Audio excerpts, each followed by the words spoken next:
बाबा साहब बहुजन समाज में जन्मे सभी संत महापुरुषों को नमन करते हुए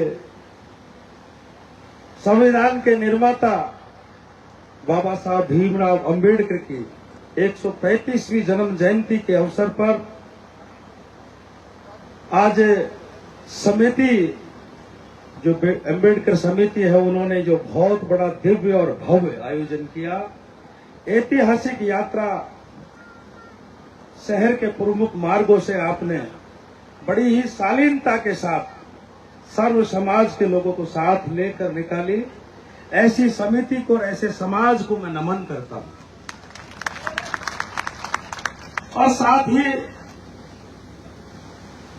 आप लोगों का मैं धन्यवाद भी अर्पित करने आया हूं कि बाबा साहब भीमराव अंबेडकर के गुरु महात्मा ज्योतिबा फूले की 200 जयंती को आपने दिव्य और भव्य बनाया और उसमें आपने अपनी सहभागिता निभाई और उपस्थिति दर्ज कराई और उस ऐसी जयंती बनाई कि पूरे राजस्थान में आपने बांदीकुई का और महात्मा ज्योतिबा फूले जयंती का नाम पूरे राजस्थान में नंबर 1 पे ला दिया। जब सुनने को आया कि ऐसी जयंती इतनी बड़ी संख्या में जिसमें किसी प्रदेश का मुखिया आया हो और इतना बड़ा हुआ आयोजन बड़े ही शांति और अनुशासित तरीके से मनाया हो और उसमें सर्व समाज के लोगों ने अपनी भागीदारी निभाई हो और जब गुरु की जयंती निकली तो चेले की भी कमजोर नहीं निकलनी चाहिए थी, वो आज आपने दिखा दिया। आपने मुझे अभी मंच के माध्यम से कहा कि छात्रावास की भूमि निरस्त हो गई। जितना दुख आपको है उतना ही दुख मुझे भी है, लेकिन आप निश्चिंत रहें। सरकार के जो नियम हैं, कानून हैं, उन नियमों के तहत उनके दायरे में आपको ही नहीं इस बांदीकुई के अनेकों समाजों को छात्रावास की जमीन दिलाने का काम का जिम्मा मुझ पर है, क्योंकि एक एहसान तो आपने मुझे विधानसभा पहुंचाने का किया और दूसरा एहसान 11 अप्रैल को आपने बाबा साहब की गुरु महात्मा ज्योतिबा फूले की जयंती को आपने भव्य और दिव्य बनाने में किया। उसके लिए भी मैं आपका ऋणी हूं, सर्व समाज के लोगों का ऋणी हूं, सर्व धर्म के लोगों का ऋणी हूं। अभी आती है बात आरक्षण की, तो भाई मुझे तो लगता नहीं है कि आरक्षण कोई पार्टी खत्म कर दे या कोई व्यक्ति खत्म कर दे। पहले की बड़ी बूढ़ी एक चीज कहा करती थी, क्योंकि पहले अनुपात ही इतना था कि हर आदमी के 4, 5, 6, 7, 10 बच्चे हुआ करते थे और शादियों में बच्चे होने में भी समय कम लगता था और एक साथ हर घर में 10, 5, 8, 5 पोता पोती हुआ करते थे। और जब बच्चे दंगा करते थे तो एक ही चीज कहते थे कि छोरा सो जा, नहीं हाबू आ जागो। हाबू नाम की कोई चीज थी नहीं। तो आप निश्चिंत हो जाए कि आरक्षण खत्म करने के बाद की कहीं कोई बात ही नहीं है। अगर जिस दिन आरक्षण खत्म हो जाएगा तो मैं कहता हूं कि दोनों पार्टियां खत्म हो जाएंगी। इस मंच के माध्यम से आपसे कहना चाहता हूं, किसी के बहकावे में नहीं आए और जिस दिन ये अगर बात आएगी तो ये तुम्हारा बेटा, तुम्हारा भाई उस दिन आपके साथ खड़ा रहेगा। और भागचंद टाकड़ा जो कहता है वो करता है। और कहता वही है जो वो करता है। आप निश्चिंत रहें, किसी के बहकावे में नहीं है। आरक्षण तो वो बड़ी मौका छपता है। बड़े बूढ़े कहते हैं कि छोरा आंगली मत कर दी, जो नहीं मोहक उड़ जाएगी, तो वहां में डंडो कुड़ लगाओ वो भाई। अरे सही है कि नहीं? सही है कि नहीं? तो वो बड़ी मौक की तरफ आंगली करवा की जब कोई की हिम्मत नहीं हो, तो लठ करवा की कोई की हिम्मत कौन। और जब कोई करेगा तो ये आपका भाई आपके साथ कंधे से कंधा मिलाकर खड़ा रहेगा। बात आती है बाबा साहब के सम्मान की। बात सम्मान की तो करते हैं। संविधान लागू हुआ 31 मार्च 2050 को, और 40 साल तक 1950 साल लागू हुआ, और 40 साल तक सरकार किसकी थी भाई? अरे सरकार किसकी थी बताओ? कांग्रेस की थी कि नहीं? तो बाबा साहब को भारत रत्न देने का काम क्यों नहीं किया? अगर 40 साल बाद अगर किसी ने काम किया तो भारतीय जनता पार्टी की सरकार थी, और बाबा साहब को अगर सच्चा सम्मान देने की कोई बात हुई तो भारतीय जनता पार्टी ने बाबा साहब को भारत रत्न देने का काम किया। बाबा साहब के 5 जो पंच तीर्थ बनाए, जो पहले स्थान के नाम से जाने जाते थे। बाबा साहब भीमराव का जन्म कहां हुआ? महू में। पहले महू तीर्थ को महू में तीर्थ कहा जाता था क्या? नहीं कहा जाता था ना। अरे भाई हाँ या ना का जवाब तो दो। नहीं कहा जाता था ना। मोदी जी के आने के बाद बाबा साहब के जन्म स्थली को तीर्थ पंच तीर्थों में लिया तो महू को लिया। शिक्षा लंदन में हुई तो लंदन में भी जहां शिक्षा हुई उसको भी तीर्थ बनाने का काम, पंच तीर्थ बनाने में दूसरे नंबर का काम मोदी सरकार ने किया।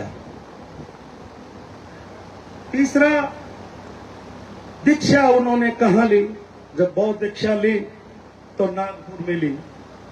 तो नागपुर में जब बौद्ध दीक्षा ली तो वहां भी उस स्थान को भी तीर्थ स्थान का काम भी माननीय देश के प्रधानमंत्री नरेंद्र मोदी जी ने किया।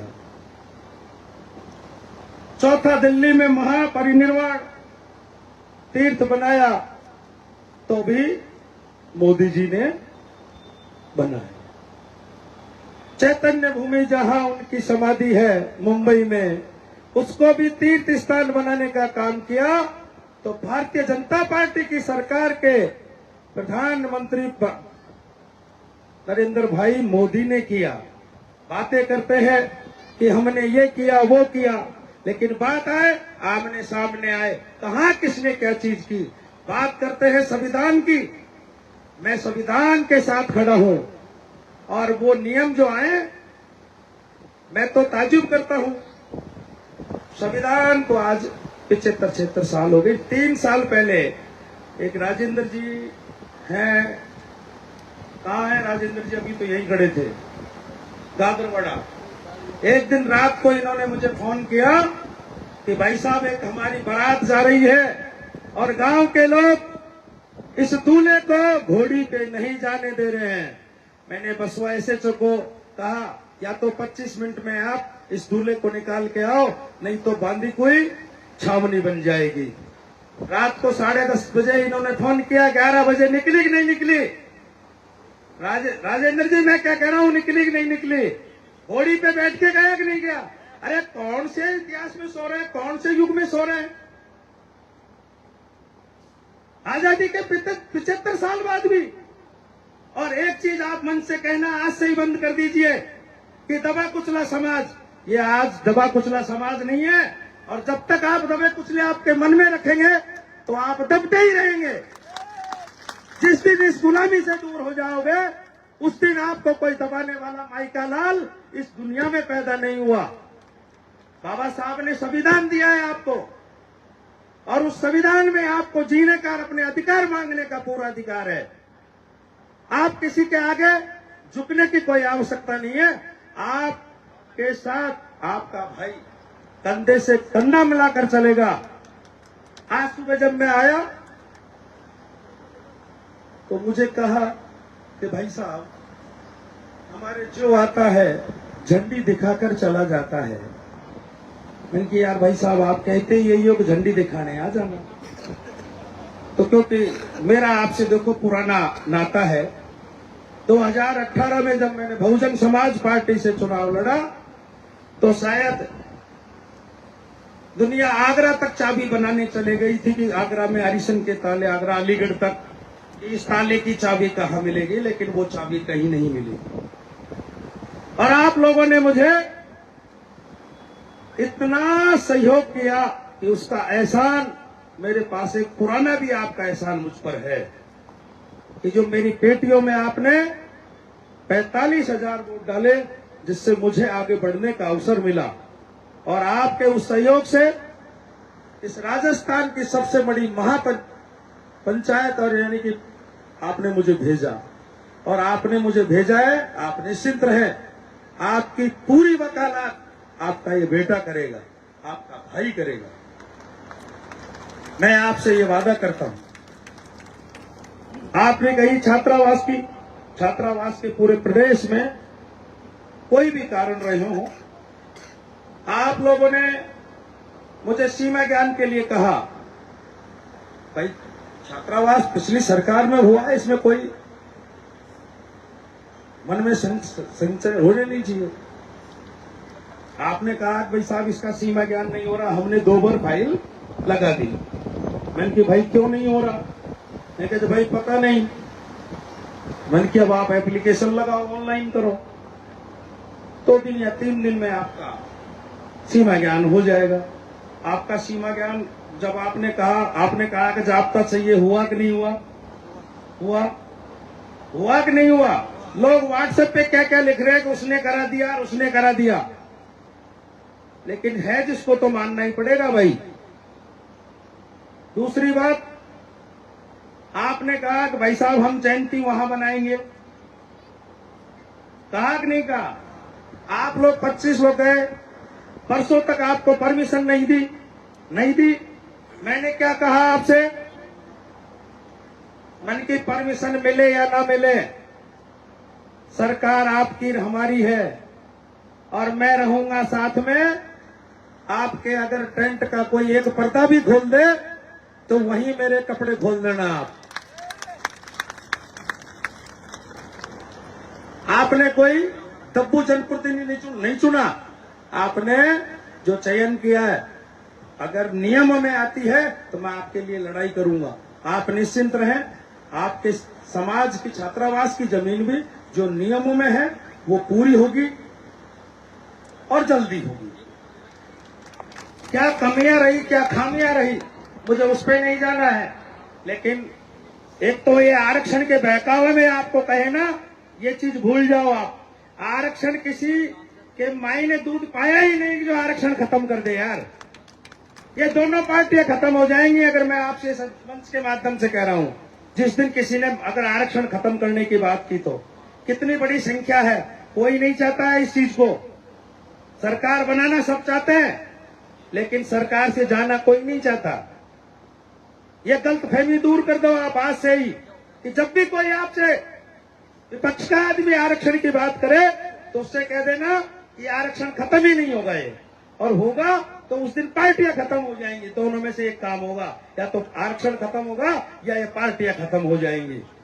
मैं आपके साथ खड़ा हूं, आपने मुझे यहाँ बुलाया, स्वागत सत्कार किया, मेरा किया और मेरे साथ में आने वालों को किया, और तमाम पत्रकार बंधुओं को भी मैं धन्यवाद देना चाहूंगा कि आपने 11 तारीख की भी जो कवरेज की, जो आपने पूरे राजस्थान ही नहीं पूरे देश के मीडिया को इस तरह फैला दिया मेरा ये काम को कि पूरे प्रदेश से नहीं देश से लोगों के फोन आए हैं कि यार बांदीकुई में आपने महात्मा ज्योतिबा फुले की जयंती बनाई।